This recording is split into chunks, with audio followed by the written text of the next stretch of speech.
इस्तीफा दूंगा, क्या मायने हैं? क्या चुनाव में भी इसका असर दिखेगा?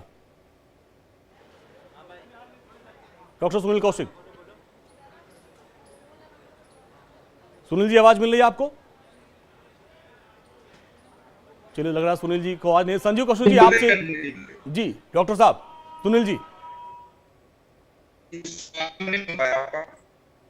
आपकी आवाज हम तक नहीं पहुंच पा रही है, दोबारा हम संपर्क करेंगे आपसे। संजीव कौशिक जी, ये जो रणनीति अरविंद केजरीवाल की, क्योंकि शर्तों में बंधे थे, कुछ भी सीएम के वाला वो उनको काम करना नहीं था, ऐसे में ये सही समय था ऐलान करने का, मैं इस्तीफा दे रहा हूं? देखिए, ये कहने में कोई गुरेज नहीं है कि अरविंद केजरीवाल यदि शर्तों में बंधे रहने के बावजूद यदि मुख्यमंत्री रहते तो भी दिल्ली की जनता का कोई काम रुकने वाला नहीं जी, क्योंकि उनके पास आप जब नजर उठा के देखेंगे तो कोई ऐसा पोर्टफोलियो नहीं था जिसकी वजह से दिल्ली का कामकाज, उनके सारे मंत्री अपना काम कर ही रहे थे सब तरीके से। बिल्कुल दरअसल अरविंद केजरीवाल ने इस तरह की राजनीति करके एक तीर से कई निशाने किए हैं और एक तरह से खामोशी छा गई है। भारतीय जनता पार्टी को यह समझ में नहीं आ रहा है कि इसको हम निगल जाएं या तारीफ करें इस बात पे कि वो इस्तीफा देने जा रहे हैं, या फिर हम लगातार जिस तरह से आक्रामक हैं उसी तरह से आक्रामक हैं। अरविंद केजरीवाल ने सीधा कहा कि नहीं, लोगों के बीच में कि नहीं, हम यदि पहले इस्तीफा नहीं दे रहे थे तो उसके वजह। ठीक है संजीव, आपके पास आएंगे। आम आदमी पार्टी एक प्रेस कॉन्फ्रेंस कर रही है, सीधे चलते हैं प्रेस कॉन्फ्रेंस में।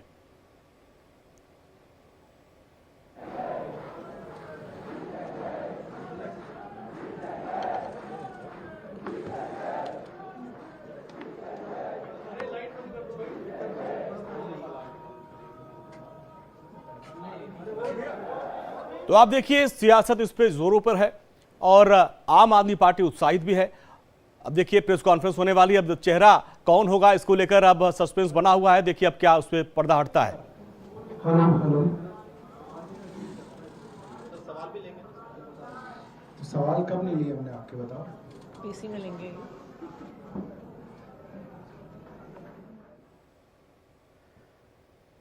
अरविंद केजरीवाल के बाद अगला कौन, ये सवाल इसके पहले भी कई, ये जो चेहरे आप देख पा रहे होंगे, इसके पहले जब अरविंद केजरीवाल जेल में थे तो सबसे आगे नाम था आतिशी का, उसके बाद सौरभ भारद्वाज का। अब देखना यह होगा कि क्या ये दोनों भविष्य के मुख्यमंत्री होंगे।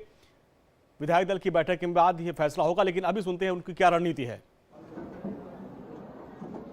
आज आपको जानकारी मिली होगी, अरविंद केजरीवाल जी ने पार्टी ऑफिस के अंदर ये घोषणा की है कि पिछले 2 साल से भारतीय जनता पार्टी अरविंद केजरीवाल और उनकी पार्टी के तमाम बड़े बड़े नेताओं के ऊपर कीचड़ उछाल रही थी कि ये लोग चोर हैं, इन्होंने बेईमानी की, इन्होंने भ्रष्टाचार किया, इन्होंने करोड़ों रुपए की कमाई की। और 2 साल की लंबी जांच के बाद भी ईडी सीबीआई के पास वो हिम्मत नहीं है कि वो ट्रायल भी शुरू कर पाए, मुकदमा भी नहीं शुरू कर पा रहे। ये बात सुप्रीम कोर्ट कह रहा है और इस बात पे सुप्रीम कोर्ट ने जब अरविंद केजरीवाल जी को जमानत दी तो साफ साफ केंद्र सरकार की प्रीमियर एजेंसी सीबीआई के ऊपर टिप्पणी की है कि सीबीआई आज भी पिंजरे में कैद तोते की तरह काम कर रहा है, दुर्भावना से अरविंद केजरीवाल को जेल में रखने के लिए काम कर रहा है और कब ट्रायल शुरू होगा इसका कोई पता नहीं।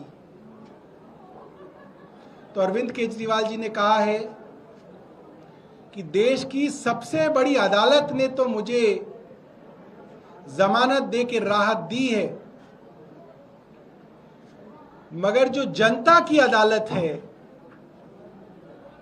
मैं जनता की अदालत में जाके अग्नि परीक्षा दूंगा और अग्नि परीक्षा को जब पार करूंगा तो उस कुर्सी पे बैठूंगा जो मुख्यमंत्री की कुर्सी है, वरना उस कुर्सी पे नहीं बैठूंगा। जितनी राजनीति मैंने देखी है उससे ज्यादा कई साथियों ने देखी होगी।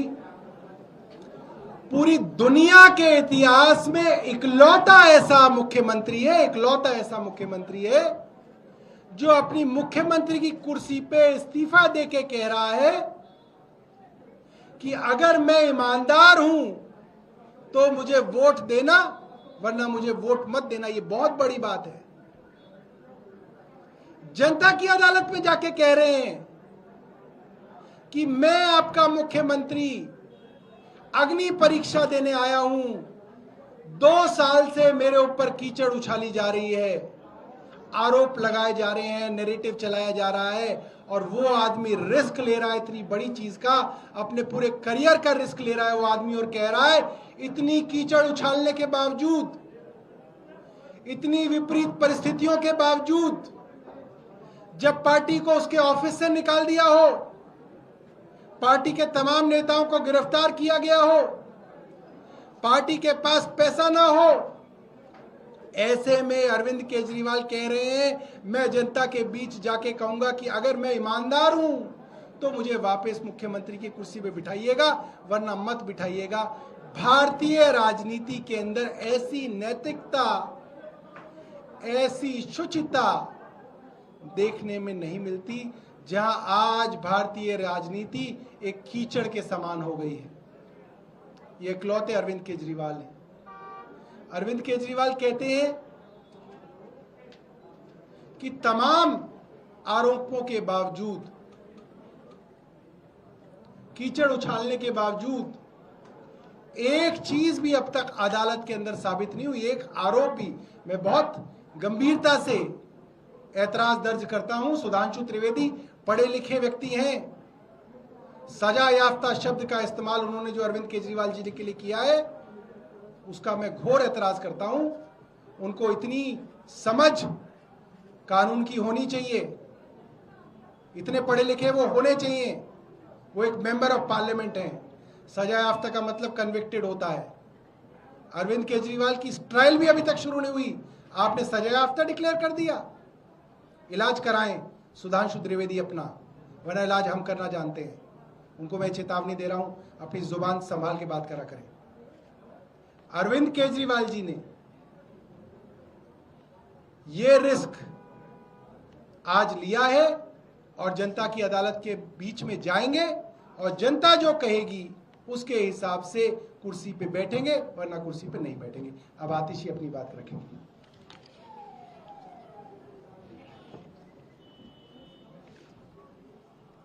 आज का दिन सिर्फ भारत के लोकतंत्र में नहीं, देश के लोकतंत्र में एक ऐतिहासिक दिन के तौर पर दर्ज होगा।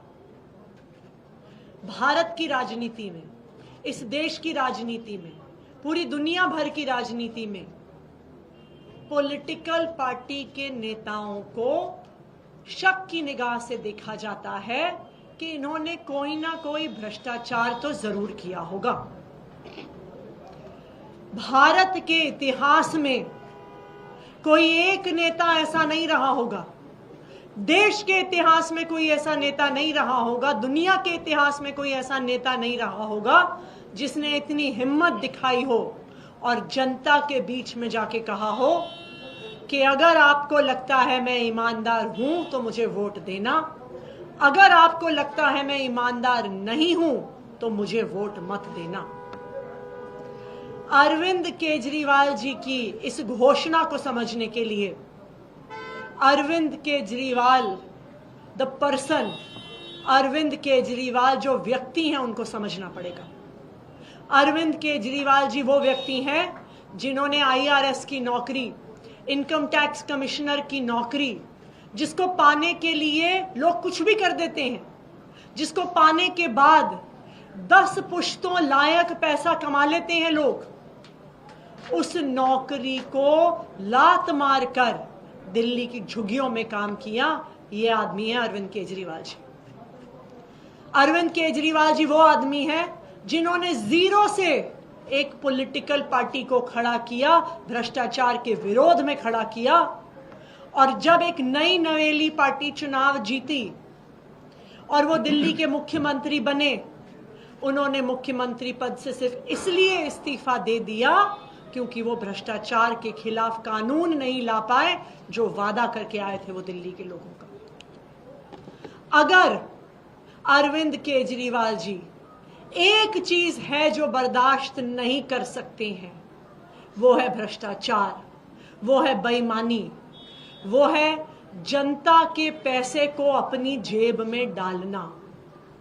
जब ऐसे व्यक्ति पर भ्रष्टाचार का आरोप लगता है तो सोचिए उस व्यक्ति पर क्या बीतती है, सोचिए उस व्यक्ति को नींद कैसे आती होगी ये सोचकर कि शायद दिल्ली के वो लोग जिनके लिए मैं दिन रात काम करता हूं, जिनके लिए मैं सुबह से लेकर रात काम करता हूं, स्कूल ठीक करता हूं, अस्पताल ठीक करता हूं, जिनको मैं मुनाफे का बजट देता हूं, जिनको मैं तीर्थ यात्रा करवाता हूं, शायद कोई ऐसे लोग हों जो सोच रहे हो कि अरविंद केजरीवाल बदल गया है, जो सोच रहे हो कि शायद अरविंद केजरीवाल ने भ्रष्टाचार कर लिया है। और आज अरविंद केजरीवाल जी के इस्तीफे का फैसला उस दर्द से आया है कि कहीं कोई ऐसा दिल्ली वाला ना हो जो सोच रहा हो कि मैं भ्रष्टाचारी हूं, जो सोच रहा हो कि मैंने जनता का पैसा खाया है। अरविंद केजरीवाल को पिछले 2 साल से भारतीय जनता पार्टी की केंद्र सरकार प्रताड़ित कर रही है। एक के बाद एक केस, एक के बाद एक झूठे आरोप, कभी एक नेता को गिरफ्तार करते हैं, कभी दूसरे नेता को गिरफ्तार करते हैं, कभी एक झूठा आरोप लगा के बदनाम करते हैं, कभी दूसरा झूठा आरोप लगा के बदनाम करते हैं। पिछले 2 साल में हजारों रेड हो गई, पिछले 2 साल में सैकड़ों सीबीआई और ईडी के अफसर लग गए, लेकिन पिछले 2 साल में वो आम आदमी पार्टी के किसी भी नेता से भ्रष्टाचार का 1 रुपया भी बरामद नहीं कर पाए। ये है आम आदमी पार्टी की ईमानदारी, ये है अरविंद केजरीवाल जी की ईमानदारी। अब उस ईमानदारी पे ठप्पा सुप्रीम कोर्ट ने भी लगा दिया। सुप्रीम कोर्ट ने ना सिर्फ आम आदमी पार्टी के सभी नेताओं को जमानत दी, सुप्रीम कोर्ट ने ना सिर्फ अरविंद केजरीवाल जी को जमानत दी, सुप्रीम कोर्ट ने भारतीय जनता पार्टी की केंद्र सरकार और उनकी एजेंसीज के मुंह पे तमाचा मारा और तमाचा मार के कहा कि ये जो एजेंसीज हैं ये एक पिंजरे में बंद तोते की तरह हैं जो सिर्फ अपनी मालिक की आवाज में बोल रही हैं। सुप्रीम कोर्ट ने तमाचा मारा केंद्र सरकार की एजेंसीज को और कहा कि अरविंद केजरीवाल की गिरफ्तारी सिर्फ एक दुर्भावना से हुई है, उनको जेल में रखने की दुर्भावना से हुई है। सुप्रीम कोर्ट ने तमाचा मारा ये कह के कि केंद्र सरकार की एजेंसीज को स्वतंत्र होना पड़ेगा, उनको इंडिपेंडेंट होना पड़ेगा, उनके इन्वेस्टिगेशन को अबव बोर्ड होना पड़ेगा। ये आम आदमी पार्टी नहीं कह रही है, ये सुप्रीम कोर्ट ने कहा है। लेकिन अरविंद केजरीवाल जी के लिए सिर्फ सुप्रीम कोर्ट के शब्द काफी नहीं है। उन्होंने अपनी जिंदगी लगाई है दिल्ली के लोगों की सेवा करने के लिए, दिल्ली की जनता की सेवा करने के लिए, और वो तब तक चैन से नहीं बैठ सकते, वो तब तक मुख्यमंत्री नहीं बन सकते जब तक उनको भरोसा ना हो जाए कि दिल्ली की जनता उनकी ईमानदारी पर भरोसा करती है, दिल्ली की जनता उनको ईमानदार मानती है। और इसीलिए अरविंद केजरीवाल जी ने यह फैसला किया है कि जब तक दिल्ली की जनता उनकी ईमानदारी पर भरोसा नहीं दिखा देती, जब तक उनकी ईमानदारी पे जनादेश नहीं देती है, वो मुख्यमंत्री की कुर्सी पे नहीं बैठेंगे। मुझे लगता है कि इस कीचड़ भरी राजनीति में शायद ही कोई ऐसा व्यक्ति आया होगा अरविंद केजरीवाल जी की तरह, जिन्होंने कहा है कि मैं करूंगा ईमानदारी की राजनीति। तुम मुझ पर कितने भी झूठे आरोप लगाओ, तुम मुझे कितना भी कीचड़ उछालो, मैं साफ सुथरी राजनीति करूंगा और खुद साफ सुथरी राजनीति करके मैं देश की राजनीति बदलूंगा। और इसी के साथ हमने मांग करी है कि दिल्ली में जल्द चुनाव करवाए जाएं।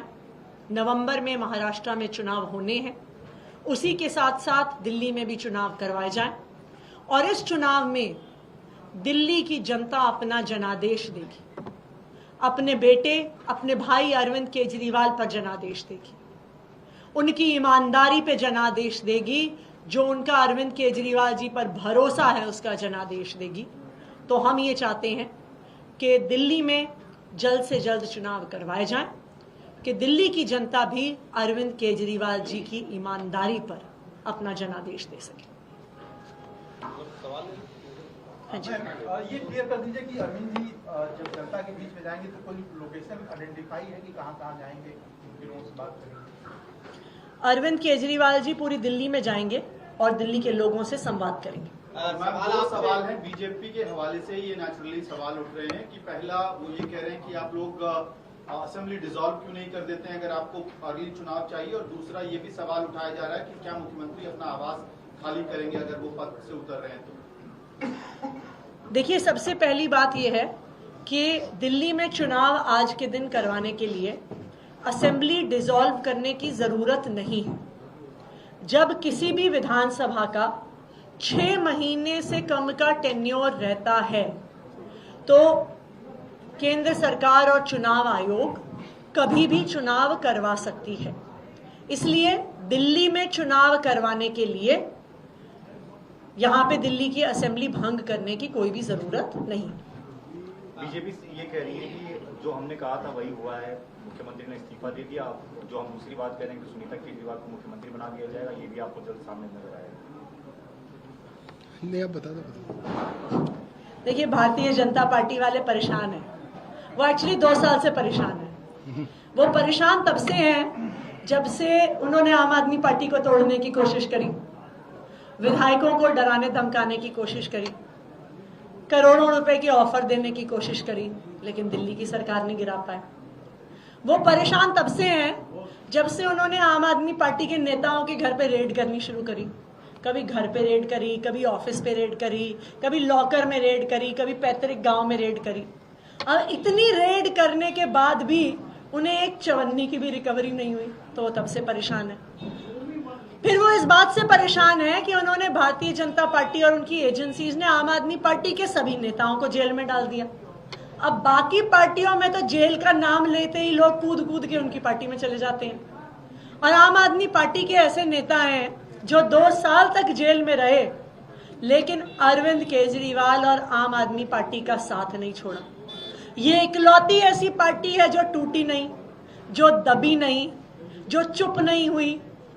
तो भारतीय जनता पार्टी तो इस बात से परेशान है कि देश में अब एक इकलौती ऐसी पार्टी है, आम आदमी पार्टी, जो भारतीय जनता पार्टी की आंख में आंख मिलाकर उनकी तानाशाही के खिलाफ संघर्ष कर सकती है।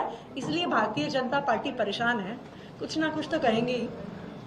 मैम, बीजेपी ने ये भी कहा है कि 2 दिन क्यों चाहिए? उसका तो सिंपल सा रीजन है, आज संडे है और कल छुट्टी है ईद की, तो नेक्स्ट वर्किंग डे ट्यूसडे है, इसलिए 2 दिन का समय चाहिए।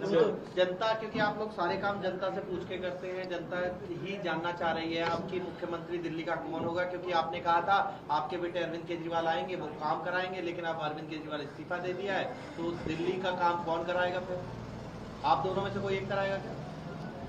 देखिए, अभी दिल्ली की सरकार कितने दिन चलेगी ये तो इस बात पर डिपेंड करेगा कि चुनाव की घोषणा कब होती है, चुनाव किस तारीख को होंगे, ये तो चुनाव आयोग बताएगा। लेकिन दिल्ली की सरकार 1 दिन चले, 1 हफ्ते चले, 1 महीने चले चुनाव तक, आम आदमी पार्टी की सरकार दिल्ली की जनता के लिए काम करती रहेगी। आम आदमी पार्टी की सरकार दिल्ली के लोगों को 24 घंटे बिजली देती रहेगी। आम आदमी पार्टी की सरकार दिल्ली के बच्चों को अच्छी शिक्षा देती रहेगी। आम आदमी पार्टी की सरकार दिल्ली के लोगों को मोहल्ला क्लिनिक में, अस्पतालों में अच्छा इलाज देती रहेगी, बुजुर्गों को फ्री तीर्थ यात्रा करवाती रहेगी और महिलाओं को फ्री बस यात्रा करवाती रहेगी। हरियाणा में भी आप लोग चुनाव लड़ रहे हैं। अनिल विज ने एक बड़ा बयान दिया है कि मैं दावेदार हूँ सीएम का, और जीत कर आऊंगा तो अपनी प्रबल दावेदारी भी कहूंगा। खुद को सीएम मानना चाहते हैं, तो बीजेपी में इस तरीके की लड़ाइयाँ शुरू हो गई है कि मैं खुद सीएम बनूंगा। इस पर आप लोग को क्या कहना है? देखिए, इस पर हमें कुछ कहने की जरूरत नहीं है, हरियाणा की जनता ही इस पे जवाब देगी। आपका क्या कहना है? तो बड़ी खबर आपने सुना, प्रेस कॉन्फ्रेंस। उन्होंने कहा कि अरविंद केजरीवाल ईमानदार है और ऐसा पहली बार हुआ